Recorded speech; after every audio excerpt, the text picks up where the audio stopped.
Assalamualaikum warahmatullahi wabarakatuh. Di mata kuliah pembelajaran Bahasa Indonesia di Sekolah Dasar Kelas Tinggi, dosen pengampu Bapak Dr. Eko Kuntarto MPD, kelompok kami, kelompok 5, yaitu yang beranggotakan Reni Diansyah Putri, Intan Oktavia, Cinta Monika, Muhammad Ali, Alivia Regita Astari, Ari Amanda, akan membahas materi tentang yaitu materi 9 penilaian dalam pembelajaran bahasa, materi 10 tentang penilaian autentik dalam pembelajaran bahasa Indonesia, materi 11 penilaian dalam pembelajaran bahasa Indonesia di sekolah dasar, dan yang materi ke-12 yaitu model penilaian bahasa Indonesia dalam pelaksanaan kurikulum di sekolah dasar.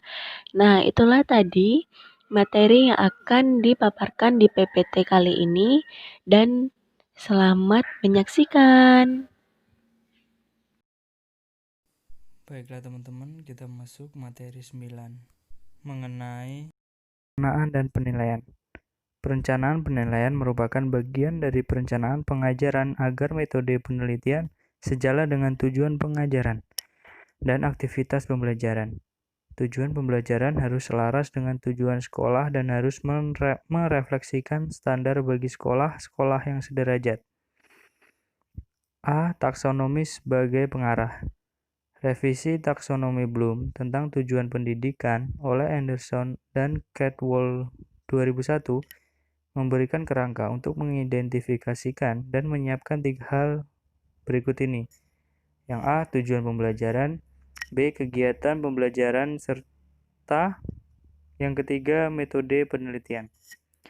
Taksonomi tujuan pendidikan yang direvisi memberikan kerangka yang bermanfaat untuk hal-hal berikut ini. Yang pertama, mengidentifikasi hasil proses pembelajaran. Yang kedua, merencanakan kegiatan pembelajaran. Yang ketiga, merencanakan metode penilaian. Yang keempat, mengecek keselarasan berbagai tujuan pembelajaran, pengajaran, dan penilaian. Selanjutnya B. Peranan tujuan pembelajaran. Tujuan pembelajaran yang dirumuskan dengan baik memberikan penjelasan tentang hasil pembelajaran yang diharapkan, yakni dalam arti jenis penampilan yang siswa bisa tunjukkan untuk membuktikan bahwa mereka sudah mencapai pengetahuan, pemahaman, atau keterampilan yang dijelaskan oleh tujuan. Yang C. Petunjuk dalam menyatakan tujuan sampel. Yang pertama ada rumuskan standar isi. Yang kedua taksonomi tujuan pembelajaran yang direvisi. Ketiga publikasi organisasi pendidikan. Yang keempat tujuan petunjuk guru yang melengkapi tujuan teks siswa. D. Mengevaluasi daftar tujuan yang final. Ketika mengevaluasi daftar tujuan yang final dari suatu mata pelajaran atau beberapa unit mata pelajaran, maka perlu diajukan beberapa pertanyaan berkenaan dengan daftar tujuan tersebut. Sudahkah semua hasil pembelajaran dicantumkan? Apakah tujuan-tujuan pembelajaran itu selaras dengan tujuan kurikulum? Apakah tujuan pembelajaran sesuai dengan tingkat capaian siswa? Apakah tujuan pembelajaran itu sesuai dengan waktu, materi, dan fasilitas yang tersedia? Apakah tujuan sudah mengandung pembelajaran bermakna dan berguna dalam dunia nyata? Yang E. Menyiapkan penilaian. Menyiapkan penilaian harus bersamaan dengan menyiapkan rencana program pengajaran atau RPP, agar penilaian itu menjadi bagian integral dari proses belajar mengajar. Beberapa pertanyaan berikut bisa digunakan sebagai panduan. Yang pertama ada apakah tes awal diperlukan? Selanjutnya, jenis penilaian apa yang dibutuhkan selama proses pembelajaran? Terakhir, jenis penilaian apa yang dibutuhkan pada akhir pembelajaran. F. Jenis prosedur penilaian. Berikut ini disajikan 5 buah contoh prosedur penilaian yang umum digunakan serta dengan indikator fungsi utamanya. Yang pertama, observasi informal pada saat berlangsungnya proses pembelajaran. Kedua, uji kemampuan di kelas. Ketiga, penilaian performa. Yang keempat, penilaian produk. Kelima, penilaian portofolio. G. Validitas dan reliabilitas dalam rencana penilaian. Prosedur penilaian yang baik yaitu validitas dan reliabilitas. Validitas dan reliabilitas merupakan dua karakteristik utama dari setiap metode penilaian dan harus dipertimbangkan pada saat membuat perencanaan dan persiapan prosedur penilaian. Selanjutnya, hakikat penilaian. Istilah assessment digunakan sebagai kategori yang sangat luas yang mencakup semua jenis metode yang digunakan untuk menentukan tingkat capaian siswa dalam hasil proses pembelajaran yang dimaksudkan. A. Jenis-jenis metode penilaian. Tes pilihan. Misalnya pilihan ganda adalah jenis tes yang terendah dalam hal realisme dan kompleksitas dari tugas yang dinilai, tetapi memerlukan waktu yang sangat singkat untuk menyelenggarakannya, serta bisa diskor dengan cepat dan objektif. Yang kedua, tes isian, misalnya tes esai, merupakan jenis tes yang lebih tinggi dalam hal realisme dan kompleksitas tugas yang akan diukur. Misalnya kemampuan untuk melacak asal-usul suatu peristiwa, kemampuan untuk mengintegrasikan, serta kemampuan untuk menyatakan gagasan daripada tes pilihan. Namun, tes macam ini memerlukan waktu lebih lama untuk menerapkannya, serta lebih sulit untuk diskor. Penilaian performa baik yang memerlukan jawaban terbatas maupun jawaban yang diperluas bisa dirancang dengan tingkat realisme yang tinggi, misalnya masalah-masalah dalam dunia nyata. Kategori penilaian itu terdiri dari 4. Yang pertama ada realisme tugas, 4 kompleksitas tugas, yang ketiga waktu penilaian yang diperlukan, dan penilaian dalam penyekoran. B. Realisme tugas. Realisme tugas bisa didefinisikan sebagai tingkat kemampuan para siswa mensimulasikan performa dalam dunia nyata. Penilaian performa yang diperluas memiliki realisme yang tinggi karena penilaian tersebut berusaha untuk mensimulasikan performa dalam dunia nyata. C. Kompleksitas tugas. Soal performa yang diperluas biasanya meliputi hasil belajar yang bermacam-macam, integrasi ide serta keterampilan dari berbagai sumber, tersedianya berbagai solusi yang memungkinkan, dan kebutuhan akan berbagai kriteria untuk mengevaluasi. D. Waktu penilaian yang diperlukan. Kita bisa membenarkan jumlah waktu yang lebih banyak diperlukan hanya jika penilaian itu merupakan bagian integral dari pengajaran dan hasil belajar yang bisa ditransfer ditekankan, misalnya penalaran berpikir kritis, keterampilan psikomotorik. E. Penilaian dalam penyekoran. Penilaian yang terlibat dalam penyekoran sangat berbeda-beda. Setiap butir soal pilihan ditandai dengan benar atau salah, sehingga penyekoran benar-benar objektif, yakni penyekoran yang berbeda-beda akan menghasilkan skor yang sama. F. Petunjuk untuk penilaian siswa yang efektif.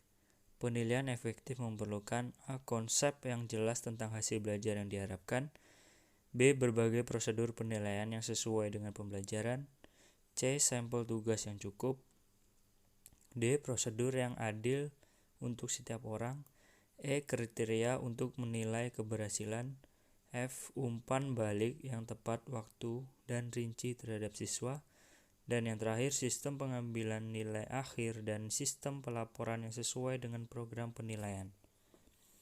G. Penilaian acuan norma referensi dan penilaian acuan kriteria Creation reference.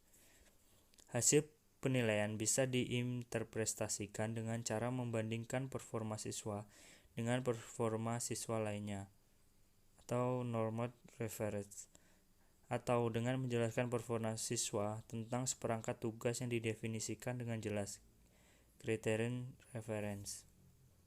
Selanjutnya bab 3, merancang tes esai. A. Bentuk tes. Bentuk tes dapat dibedakan menjadi dua macam, yaitu tes tertulis dan tes lisan.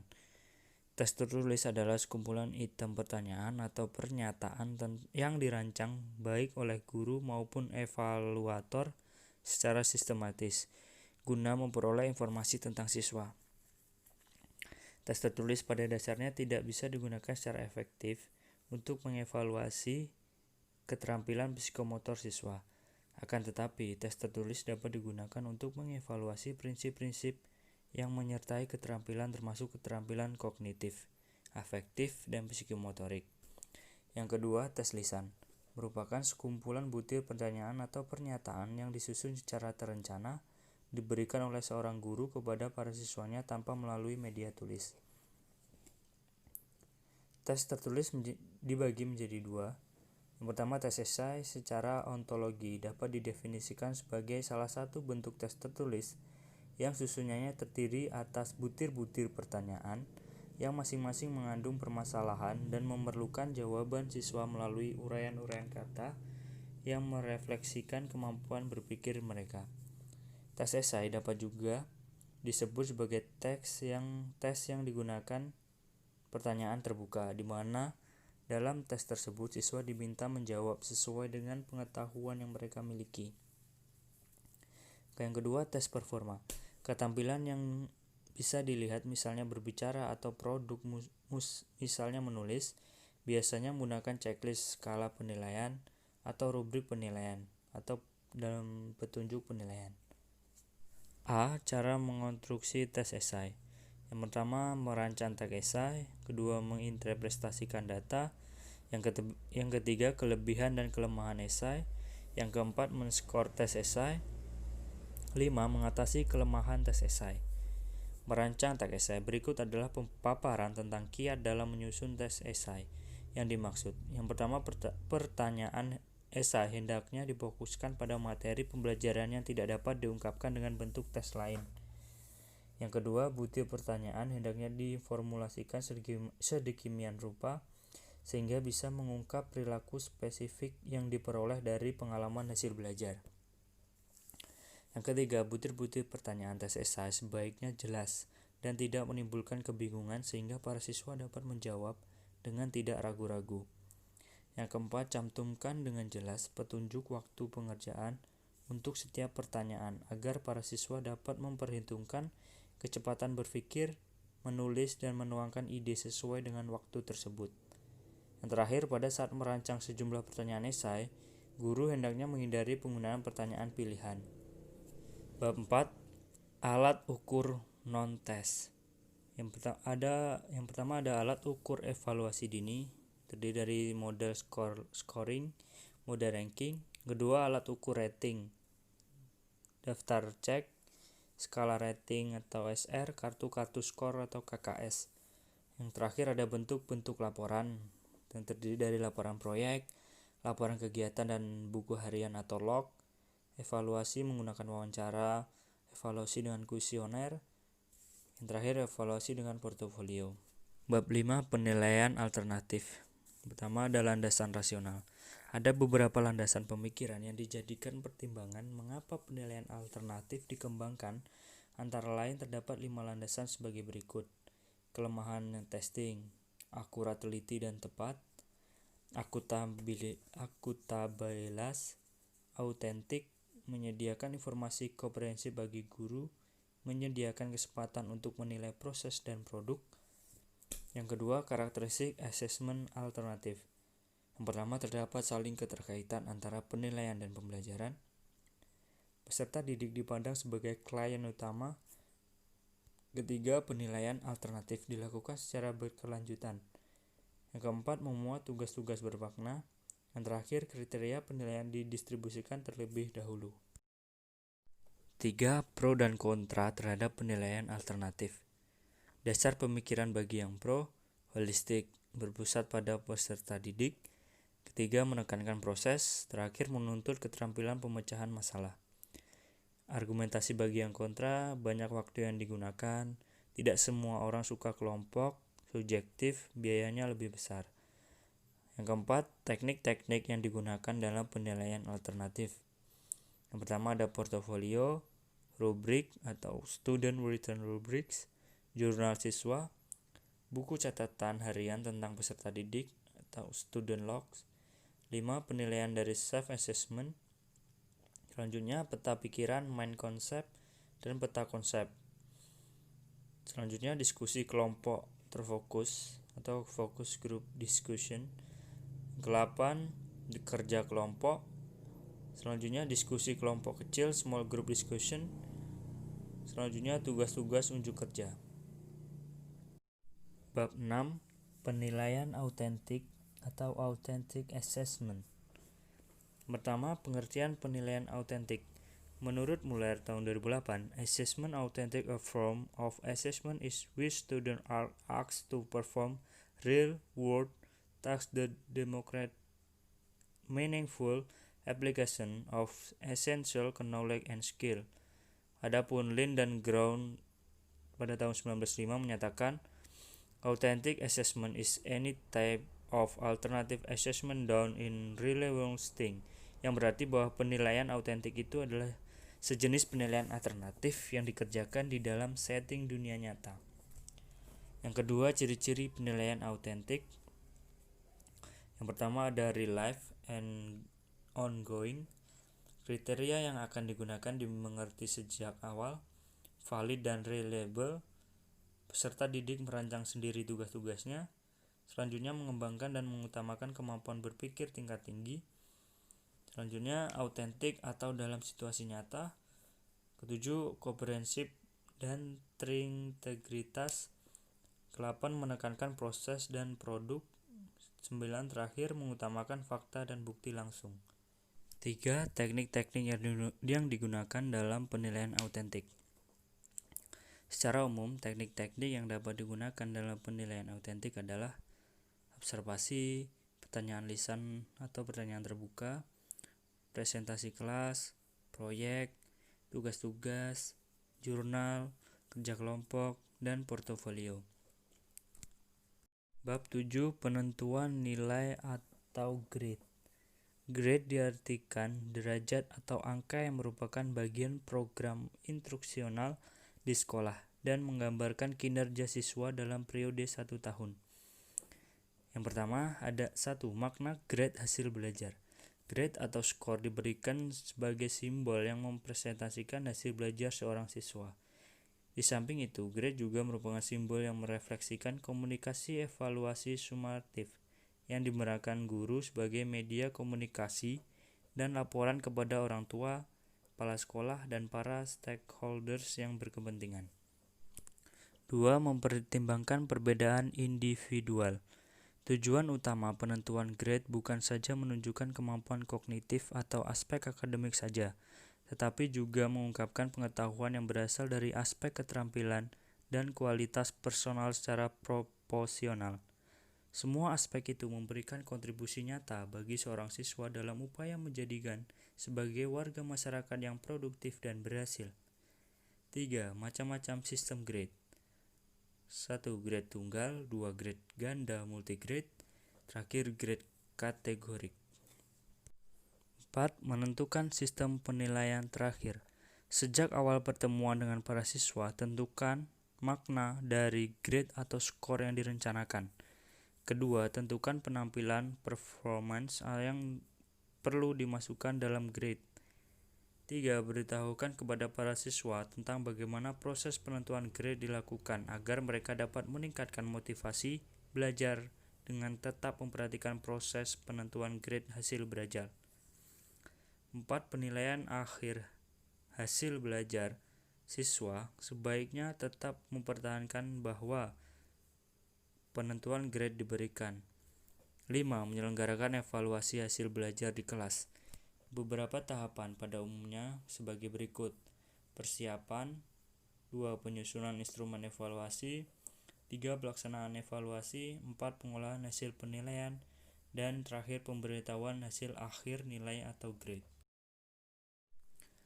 Bab 8. Penilaian performa atau performance assessment. 1. Pengertian penilaian performa. Penilaian performa atau performa merupakan penilaian yang dilakukan guru dengan mengamati kegiatan peserta didik dalam melakukan suatu tugas. 2. Karakteristik penilaian performa. Menyusun respon sendiri. 2. Berpikir pada tingkat lebih tinggi. 3. Keautentikan tugas-tugas. 4. Proses dan produk. 5. Mengutamakan kedalaman bukan keluasan. 3. Tes performa. Tes performa atau performance test merupakan suatu jenis tes di mana peserta didik diminta untuk melakukan suatu tugas dengan menggunakan bahasa sedikit mungkin. Bahkan kalau mungkin dapat dihilangkan sama sekali kecuali untuk menguji keterampilan bahasa, misalnya keterampilan berbicara. 4. Inventory performa. Banyak teknik non-tes dapat digunakan untuk menilai performa peserta didik dalam melakukan suatu kegiatan, antara lain portofolio, rubrik, daftar cek atau checklist, skala bertingkat atau rating scale, eksibisi atau exhibition, demonstrasi atau demonstration, investigasi atau investigation. Penilaian autentik dalam pembelajaran bahasa Indonesia. Yang pertama, pengertian penilaian. Dapat disimpulkan bahwa penilaian adalah suatu proses pengumpulan dari pencapaian pembelajaran siswa atau kegiatan menafsirkan atau mendeskripsikan untuk mengambil keputusan tentang nilai dengan menggunakan informasi yang diperoleh melalui pengukuran hasil belajar baik yang menggunakan tes maupun non-tes, dan mengetahui atau menguji apakah proses kegiatan keluaran suatu program telah sesuai dengan tujuan atau kriteria yang telah ditentukan. Yang kedua, konsep penilaian autentik. Jadi, bentuk penilaian dikatakan autentik jika penilaian itu memeriksa atau menguji dan mementingkan proses saat para siswa diminta untuk melakukan tugas-tugas nyata atau perbuatan atau prestasi peserta didik secara langsung yang berkaitan dengan tugas intelektual yang layak dan hasilnya sekaligus menunjukkan atau menggambarkan penerapan pengetahuan dan keterampilan penting yang bermakna. Artinya, seluruh tampilan peserta didik dalam rangkaian kegiatan pembelajaran dapat dinilai secara objektif apa adanya dan tidak semata-mata berdasarkan hasil akhir atau produk saja. Yang ketiga, penilaian autentik dalam kaitannya dengan penilaian formatif dan sumatif. Salah satu implikasi dari diterapkannya standar kompetensi adalah proses penilaian yang dilakukan oleh guru, baik yang bersifat formatif maupun sumatif, harus menggunakan acuan kriteria. Untuk itu, dalam menerapkan standar kompetensi, guru harus yang pertama mengembangkan matriks kompetensi belajar atau learning comprehension metric yang menjamin pengalaman belajar yang terarah. Yang kedua, mengembangkan penilaian autentik berkelanjutan atau continuous authentic assessment yang menjamin pencapaian dan penguasaan kompetensi. Selanjutnya adalah landasan teoritis dan landasan pedagogis. Landasan teoritis tentang belajar bahasa dan strateginya. Belajar bahasa menurut Kaplan 2002 halaman 115 melibatkan identitas peserta didik karena bahasa itu sendiri tidak hanya sistem linguistik, tanda-tanda dan simbol-simbol, juga merupakan praktik sosial yang kompleks di mana nilai dan makna ditentukan oleh orang yang berbicara.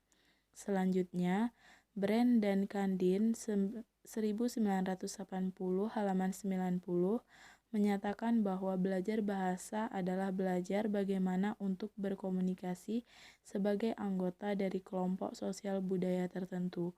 Sementara itu, dari perspektif sosiolinguistik Heller 2007 halaman 2 berpendapat bahwa bahasa harus dipandang sebagai seperangkat sumber daya yang beredar dengan cara yang tidak sama dalam jaringan sosial dan ruang diskursif. Landasan pedagogis, yang pertama teori behaviorism, teori nativisme, teori kognitivisme. Selanjutnya adalah manfaat penilaian autentik.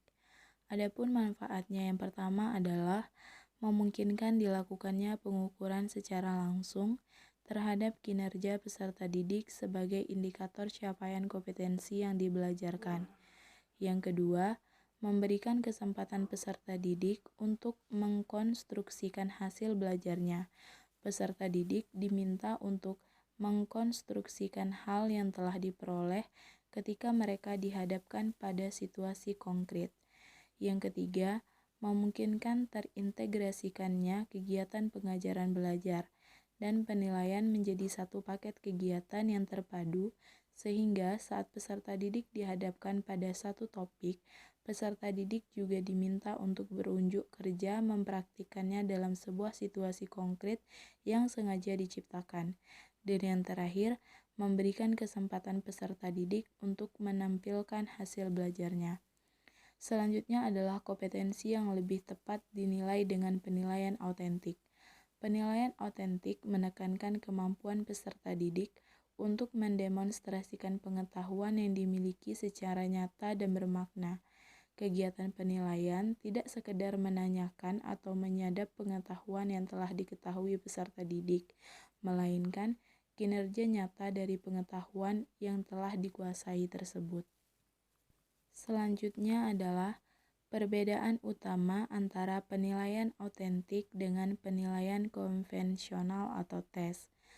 Pelaksanaan penilaian autentik tidak lagi menggunakan format-format penilaian konvensional atau multiple choice, matching, true-false, dan paper and pencil test, tetapi menggunakan format yang memungkinkan siswa untuk menyelesaikan suatu tugas atau mendemonstrasikan suatu performasi dalam memecahkan suatu masalah. Format penilaian ini dapat berupa: yang pertama, tes yang menghadirkan benda atau kejadian asli ke hadapan siswa atau hands-on penilaian.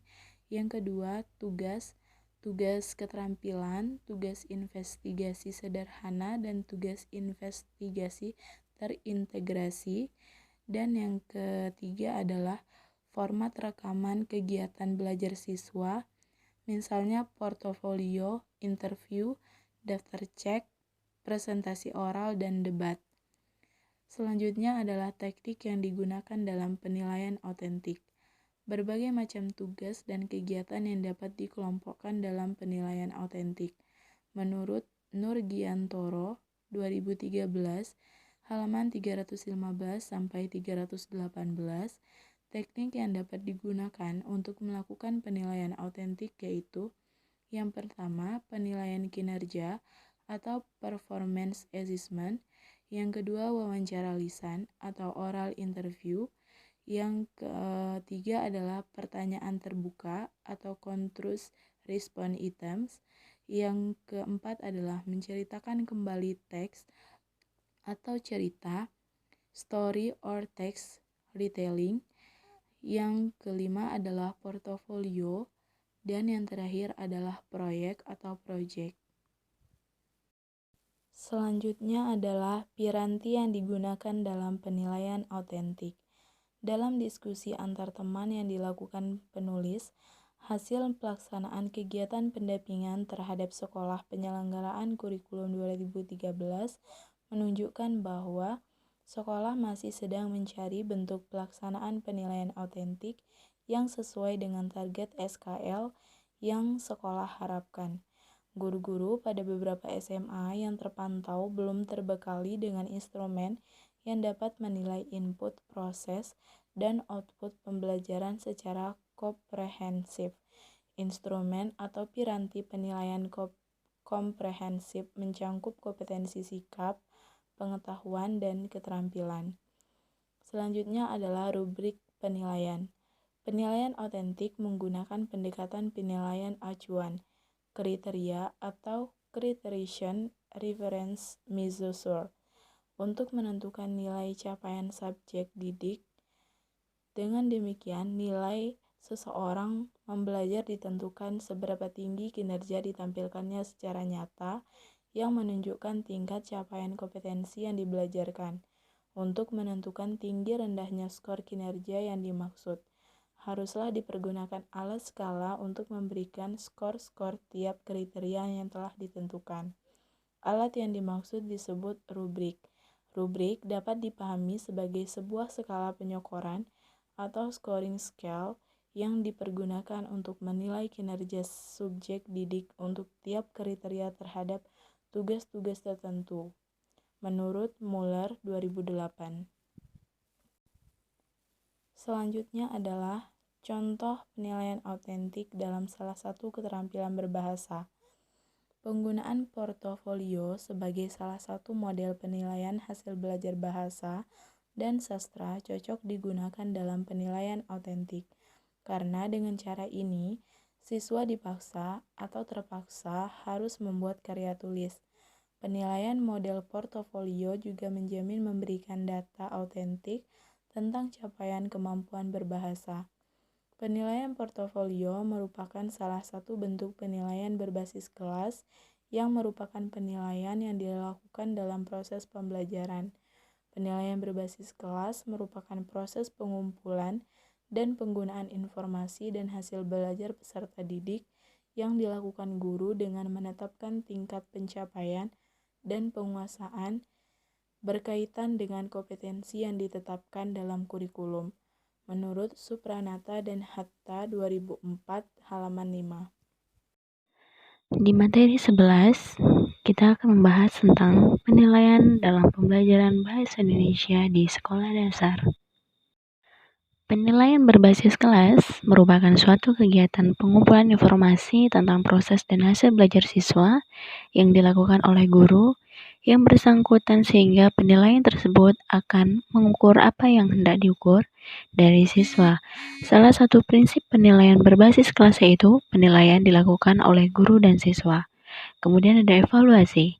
Evaluasi adalah kegiatan identifikasi untuk melihat apakah suatu program yang telah direncanakan telah tercapai atau belum, berharga atau tidak, dan dapat pula untuk melihat tingkat efisiensi pelaksanaannya. Evaluasi berhubungan dengan keputusan nilai, value judgment. Penilaian asesmen. Penilaian adalah penerapan berbagai cara yang penggunaannya beragam alat penilaian untuk memproses informasi tentang sejauh mana hasil belajar siswa atau ketercapaian kompetensi. Kemudian ada pengukuran. Pengukuran adalah proses pemberian angka atau usaha memperoleh deskripsi numerik dari suatu tingkat bila seseorang siswa telah mencapai karakteristik tertentu. Hasil penilaian dapat berupa nilai kualitatif atau pernyataan naratif dalam kata-kata dan nilai kuantitatif berupa angka. Penilaian memiliki fungsi sebagai berikut. Yang pertama, menggambarkan sejauh mana seorang siswa telah menguasai suatu kompetensi. Kedua, mengevaluasi hasil belajar siswa dalam rangka membantu siswa memahami kemampuan dirinya, membuat keputusan tentang langkah berikutnya, baik untuk pemilihan program, pengembangan kepribadian maupun untuk penjurusan sebagai bimbingan. Yang ketiga, menemukan kesulitan belajar dan memungkinkan prestasi yang bisa dikembangkan siswa dan sebagai alat diagnosis yang membantu pendidik menentukan apakah seseorang perlu mengikuti remedial atau pengayaan. Yang keempat, menentukan kelemahan dan kekurangan proses pembelajaran yang sedang berlangsung guna perbaikan proses pembelajaran berikutnya. Kelima, sebagai kontrol bagi pendidik dan satuan pendidik tentang kemajuan perkembangan siswa. Selanjutnya, kita akan membahas tentang penilaian pembelajaran bahasa Indonesia. A. Penilaian tertulis. Penilaian tertulis biasanya diadakan untuk waktu yang terbatas dan dalam kondisi tertentu. B. Penilaian kinerja atau performance. Penilaian kinerja adalah penilaian berdasarkan hasil pengamatan penilaian terhadap aktivitas siswa sebagaimana yang terjadi. Penilaian dilakukan terhadap kinerja, tingkah laku, atau interaksi siswa. C. Penilaian produk hasil kerja. Penilaian hasil kerja atau produk merupakan penilaian kepada siswa dalam mengontrol proses dan memanfaatkan atau penggunaan bahan untuk menghasilkan suatu kerja praktik yang dikerjakan siswa untuk pembelajaran bahasa Indonesia. Bentuk penilaian produk ini antara lain membuat puisi, cerpen, dan sewaktu-waktu siswa harus membuat kelengkapan bermain peran, baju, topeng, atau properti lainnya. Atau siswa harus membuat alat peraga untuk pembelajaran membaca permulaan. D. Penilaian portofolio. Portofolio merupakan kumpulan hasil karya atau hasil kerja seseorang siswa dalam suatu suatu periode tertentu. Kumpulan karya ini menggambarkan taraf kemampuan atau kompetensi yang telah dicapai seseorang siswa. Dengan demikian, portofolio dapat memperlihatkan perkembangan kemajuan belajar siswa. Perkembangan tersebut tidak dapat terlihat dari hasil pengujian. Kumpulan karya siswa itu merupakan refleksi perkembangan berbagai kompetensi.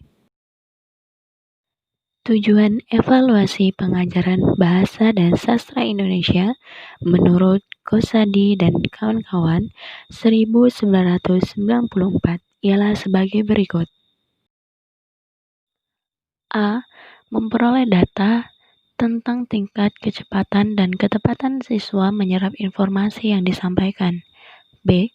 Memperoleh data tentang taraf kemampuan dan keterampilan berbahasa dan bersastra setelah kegiatan belajar mengajar. C. Mengukur keampuhan dan ketepatan program pengajaran yang dilaksanakan. D. Memperoleh umpan balik (feedback) yang akan digunakan sebagai bahan untuk melakukan perubahan dan perbaikan pada program berikutnya. E. Memperoleh data yang akan digunakan sebagai pedoman pengelompokan siswa sesuai dengan kemampuan dan keterampilan berbahasa. F. Menentukan taraf, bakat, minat, dan perhatian siswa terhadap pembelajaran bahasa dan sastra Indonesia. G. Menentukan jurusan atau program yang sesuai dengan bakat dan kemampuan siswa berbahasa Indonesia. H. Menentukan perlu tidaknya merencanakan dan melaksanakan pengajaran khusus atau pengajaran ulang remedial teaching. I. Merupakan data laporan kepada pihak terkait, orang tua misalnya, melalui buku rapor, dan menentukan naik atau tidaknya, atau lulus atau tidaknya siswa pada suatu program pendidikan. 1. Penilaian kemampuan mendengarkan atau menyimak. Kemampuan menyimak diartikan sebagai kemampuan menangkap dan memahami bahasa lisan. Oleh karena itulah, bahan yang sesuai tentulah berupa wacana. Berhubungan sebuah wacana pastilah membuat informasi. Ada beberapa hal yang perlu diperhatikan dalam menentukan bahan wacana yang digunakan untuk bahan tes menyimak, yaitu sebagai berikut. Yang pertama, tingkat kesulitan wacana. Kedua, isi kecakupan wacana. Dan yang ketiga, jenis-jenis wacana. Beberapa bentuk tes menyimak. 1. Menuliskan kata baku yang disimakkan. 2. Menuliskan kata yang mirip bunyi dan berbeda maknanya dalam kalimat, contohnya syarat-syarat. 3. Pemahaman pertanyaan atau pernyataan. Dan 4. Pemahaman wacana. 2. Penilaian kemampuan berbicara. Komponen-komponen keterampilan berbicara yaitu penggunaan bahasa lisan yang berfungsi sebagai media pembicaraan, meliputi kosakata, struktur bahasa, lafal dan intonasi, ragam bahasa dan kesantunan bahasa, keruntunan, dan sebagainya. Penggunaan isi pembicaraan yang tergantung pada apa yang menjadi topik pembicaraan. Penguasaan teknik dan penampilan pembicaraan yang disesuaikan dengan situasi dan jenis pembicaraan, seperti bercakap-cakap, berpidato, dan lain sebagainya. Kemudian, beberapa contoh bentuk tes berbicara menurut Nurgiantoro 1988 dapat dilakukan melalui bentuk sebagai berikut. Pertama, pembicaraan berdasarkan gambar. 2. Wawancara. 3. Bercerita. 4. Berpidato. 5. Berdiskusi. Contoh format penilaian dengan wawancara. Di sini tercangkup skala penilaian wawancara. Terdapat komponen yang dinilai yaitu 1. Tekanannya, kosakata, kelancaran pemahaman, dan tata bahasa. Di sini kita bisa memberikan nilai dari 1 sampai 5. Lalu ada catatan dan skornya juga. Contoh format penilaian dengan bercerita. Contoh format penilaian berpidato. Contoh format penilaian berdiskusi. 3. Penilaian kemampuan membaca. Jenis membaca yang sering digunakan dalam pengajaran bahasa Indonesia yaitu teks, kecepatan efektif membaca, Kecepatan efektif membaca menurut Ahmad Slamet H. 1997 adalah kecepatan yang dicapai pembaca berdasarkan rumus banyaknya jumlah kata dibagi panjangnya waktu yang diperlukan dan persentase skor yang diperoleh. Skala penilaian membaca nyaring. 4. Penilaian kemampuan menulis. Unsur-unsur yang menjadi bahan penilaian pengajaran menulis adalah sebagaimana yang dituliskan oleh Suhendar dan kawan-kawan 1997 halaman 17 sebagai berikut. Isu karangan merupakan gagasan atau ide pengarang yang dituangkan dalam keseluruhan karangan. Kemudian ada bentuk karangan berupa syarat, laporan, iklan, pengumuman, petunjuk, dan lain-lain. Gramatika, perangkat kebahasaan yang harus sesuai dengan kaidah yang berlaku serta memenuhi syarat sebagai bahasa tulis. Ada ejaan. Ejaan merupakan perangkat sistem yang mengatur mekanisme pemindahan bahasa lisan ke dalam bahasa tulis. Ketepatan ejaan meliputi A. Cara penulisan huruf, B. Cara penulisan kata, C. Cara penulisan unsur serapan, D. Pemakaian tanda baca. Selain unsur yang sudah dijelaskan biasanya di sekolah dasar, ditambah satu unsur yang umum yaitu kerapian tulisan. Hal ini penting karena siswa sering menulis dengan keadaan kurang bersih, sering dihapus atau kertas tidak bersih. Penilaian perkembangan kemampuan menulis siswa sekolah dasar dapat dilakukan dengan menggunakan berbagai ragam teknik berikut. Pertama, tugas penyusunan alia, tes objektif, menulis berdasarkan rangsangan visual. Contoh format untuk menulis. Skala penilaian membaca nyaring. Materi 12. Model penilaian bahasa Indonesia dalam pelaksanaan kurikulum sekolah dasar. Kajian literatur dan pembahasaan. Pendidikan adalah usaha sadar dan terencana untuk mewujudkan suasana belajar dan proses pembelajaran agar peserta didik secara aktif mengembangkan potensi dirinya untuk memiliki kekuatan spiritual keagamaan, pengendalian diri, kepribadian, kecerdasan, akhlak mulia, serta keterampilan yang diperlukan dirinya, masyarakat, bangsa, dan negara.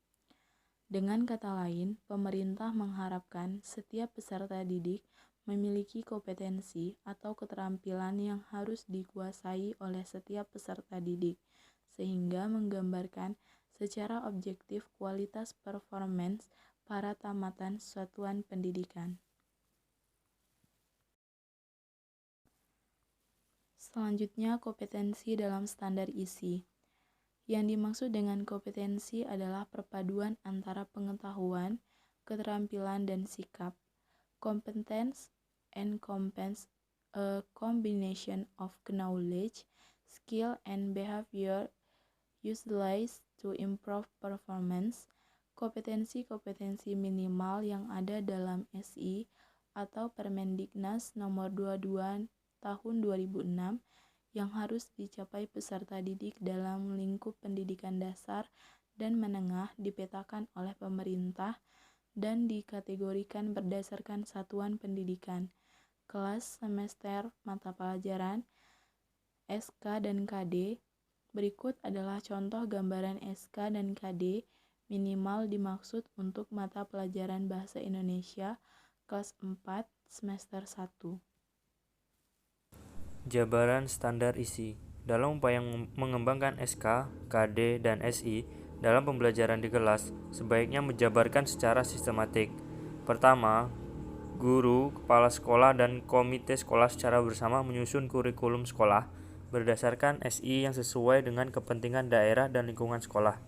Dan kurikulum ini dikenal dengan kurikulum tingkat satuan pendidikan yang dikenal dengan KTSP atau School Based Curriculum. Selanjutnya, KTSP ini mencakup beberapa komponen, termasuk silabus untuk semua mata pelajaran. Keberadaan silabus penting karena akan bermanfaat sebagai pedoman bagi pengembangan pembelajaran lebih lanjut menurut Yahya Nur Sidik 2009, yaitu penyusunan RPP. Contoh silabus Bahasa Indonesia kelas 4 semester 1 aspek mendengarkan, berbicara, membaca, dan menulis bisa dilihat pada tabel 1 kompetensi Bahasa Indonesia kelas 4 semester 1. Di sana standar kompetensinya yang pertama mendengarkan penjelasan tentang petunjuk denah dan simbol daerah lambang atau lambang korps. Kompetensi dasarnya yang pertama membuat gambar atau denah berdasarkan penjelasan yang didengar. Yang kedua menjelaskan kembali secara lisan atau tulis penjelasan tentang simbol daerah atau lambang korps. Yang kedua, standar kompetensi yang kedua adalah berbicara mendeskripsikan secara lisan tempat sesuai denah dan petunjuk penggunaan suatu alat. Kompetensi dasarnya adalah mendeskripsikan tempat sesuai dengan denah atau gambar dengan kalimat yang runtut. Yang kedua, menjelaskan petunjuk penggunaan suatu alat dengan bahasa yang baik dan benar. Kemudian standar kompetensi yang ketiga, membaca, memahami teks agak panjang 150-200 kata, petunjuk pemakaian makna kata dalam kamus atau ensiklopedia. Kompetensi dasarnya adalah yang pertama, menemukan pikiran pokok teks agak panjang 150-200 kata dengan cara membaca sekilas. Yang kedua, melakukan sesuatu berdasarkan petunjuk pemakaian yang dibaca. Yang ketiga, menemukan makna dan informasi secara tepat dalam kamus atau ensiklopedia melalui membaca, memindai. Yang standar kompetensi yang terakhir adalah menulis, mengungkapkan pikiran, perasaan, dan informasi secara tertulis dalam bentuk percakapan, petunjuk, cerita, dan surat. Adapun kompetensi dasarnya adalah yang pertama melengkapi percakapan yang belum selesai dengan memperhatikan penggunaan ejaan, tanda titik dua, dan tanda petik.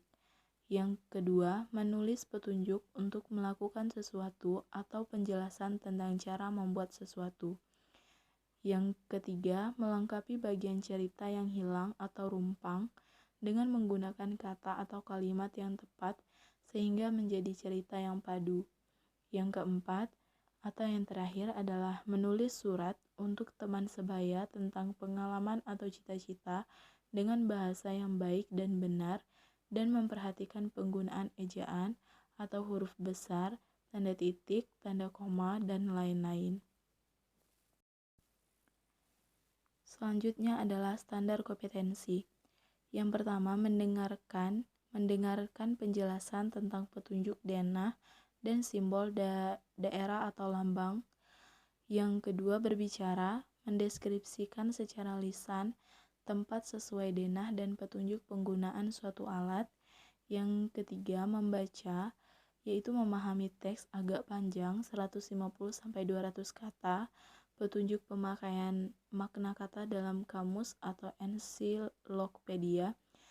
Yang terakhir adalah menulis, yaitu mengungkapkan pikiran, perasaan, dan informasi secara tertulis dalam bentuk percakapan, petunjuk, cerita, dan surat. Berikut adalah tabel, di mana di tabel pertama, di sana ada kompetensi dasar. Yang pertama, membuat gambar denah berdasarkan penjelasan yang didengar. Kemudian yang kedua, mendeskripsikan tempat secara lisan sesuai dengan denah atau gambar-gambar kalimat yang runtut. Yang ketiga, melakukan sesuatu berdasarkan penilaian pemakaian yang dibaca. Dan yang terakhir adalah menulis petunjuk untuk melakukan sesuatu atau penjelasan tentang cara membuat sesuatu. Adapun materi pembelajarannya adalah denah suatu tempat. Kemudian untuk kegiatan pembelajarannya, yang pertama mendengarkan penjelasan tentang cara membaca denah. Yang kedua, berpasangan berdialog secara lisan menceritakan tentang cara menuju ke suatu tempat yang ditentukan. Yang keempat, membaca beberapa teks tentang cara menuju ke beberapa tempat atau lokasi. Yang terakhir adalah menulis beberapa paragraf memberitahukan kepada teman satu kelas cara menuju ke suatu tempat. Adapun indikatornya adalah yang pertama, mendeskripsikan secara lisan dan tulisan tentang denah. Yang kedua, memahami teks tertulis dengan menjawab beberapa pertanyaan yang diajukan. Penilaiannya adalah tes lisan dan tertulis. kemudian ada alokasi waktu, kemudian yang terakhir adalah sumber atau bahan ajar, yaitu denah sekolah, buku bahasa Indonesia kelas 4. Selanjutnya adalah ilustrasi proyek cara belajar siswa aktif atau CBSA. Kekhasan dari CBSA ini cukup baik dalam mengembangkan gagasan dan kreativitas peserta didik. Namun, pada kenyataannya hal ini tidak terekam karena pihak sekolah harus menggunakan model penilaian yang sederhana dan berlaku secara nasional, di mana aspek keterlibatan dan kreativitas peserta didik tidak tergambar di dalam buku rapor. Hal ini menurut guru yang diwawancari adalah salah satu penyebab sulitnya bagi mereka untuk melaksanakan dan mempertahankan proyek tersebut. Karena itu dapat dikatakan bahwa model penilaian yang digunakan memiliki pengaruh kuat terhadap pelaksanaan inovasi kegiatan pembelajaran. Selanjutnya adalah proses penilaian. Untuk mengetahui apakah tercapai atau tidak, guru perlu menggunakan berbagai teknik penilaian yang sesuai. Karena itu, pelaksanaan di lapangan diharuskan menggunakan berbagai teknik penilaian yang sesuai dengan tuntutan kompetensi dengan menggunakan berbagai teknik proses lebih kompleks, baik dalam tahap persiapan atau penyusunan kisi-kisi dan soal, kemudian pelaksanaan maupun perekaman hasil penilaian. Walaupun berbagai teknik ini tidak serta-merta harus digunakan secara selimutan untuk menilai pencapaian satu kompetensi, namun semuanya akan memerlukan ekstra waktu, tenaga, dan perhatian. Selanjutnya adalah keanekaragaman format rapor sekolah. Berikut beberapa format rapor yang ada di sekolah. Yang pertama ada format rapor model 1, ada format rapor model 2, dan yang terakhir ada format rapor model 3. Selanjutnya adalah rangkuman tiap model penilaian di atas dapat dibacakan pada matriks berikut. Yang pertama, rapor model 1, aspek yang dinilai pada rapor ini. Yang dinilai dapat terjadi hanya 1 atau 2 atau 3 atau 4 kategori kompetensi berbahasa Indonesia, bahkan dapat juga terjadi hanya konsep atau komponen bahasa saja. Untuk kesesuaian dengan SPN, sesuai karena khusus di dalam standar penilaian dikatakan bahwa di rapor ditulis 1 angka untuk 1 mata pelajaran. Catatan, tidak jelas kompetensi berbahasa Indonesia yang dicapai peserta didik. Yang kedua, rapor model 2 sama dengan model 1, namun ada gambaran target nilai minimal yang harus dicapai peserta didik. Untuk kesesuaian dengan SPN-nya, sesuai sama dengan model 1, hanya saja di model ini tergambar target nilai minimal yang harus dicapai peserta didik. Yang catatannya adalah sama dengan model 1 tidak jelas, namun digambarkan target pencapaian minimal. Dan yang terakhir adalah rapor model 3. Untuk aspek yang dinilai adalah yang dinilai pasti 4 keterampilan berbahasa Indonesia yang secara implisit termasuk konsep atau komponen bahasa, dan ini menggambarkan pencapaian kompetensi peserta didik yang sempurna, sesuai yang ada di SI. Untuk kesesuaian dengan SPN, sudah sesuai dengan SPN karena khususnya di dalam standar penilaian dikatakan bahwa proses penilaian menggunakan multiteknik yang disesuaikan dengan kompetensi yang dinilai. Catatan, menggambarkan pencapaian 4 kategori kompetensi berbahasa sesuai dengan SK dan KD yang ada di SI serta menggambarkan penggunaan multiteknik dalam proses penilaian seperti dianjurkan di dalam SPN.